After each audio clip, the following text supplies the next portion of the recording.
Góðir gestir, velkomin til þessa fundar Öryrkjabandalagsins mannréttindi og mannréttindasáttmála Sameinuðu þjóðanna réttindi fatlaðs fólks.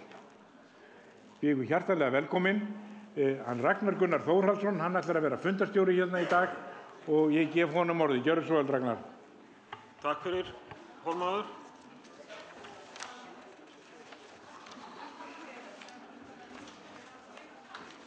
Ég ætla aðeins að fara hér yfir framgang fundarins og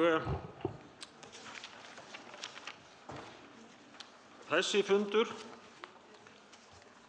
snýst framboð til alþingiskosninga í apríl og hann snýst samning Sameinuðu þjóðanna réttindi fatlaðs fólks. Það verður athygli okkar verður á þessu fundi.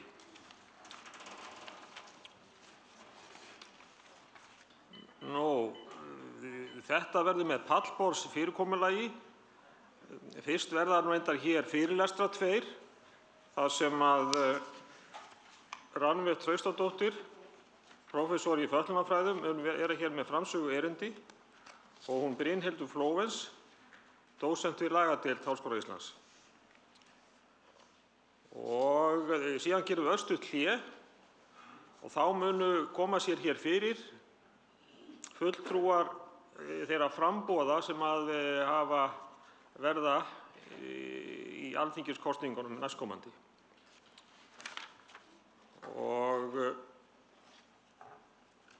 fulltrúar þeirra munu koma hér upp á pallborðið og þeir sem munu beina spurningum til þeirra eru Guðmundur Magnússon, formaður Öryrkjabandalagsins, Gerður Ógott Árnadóttir, formaður Landssamtakanna Þroskahjálp og Margrét Steinarsdóttir, framkvæmdastjóri Mannréttindaskrifstofu Íslands.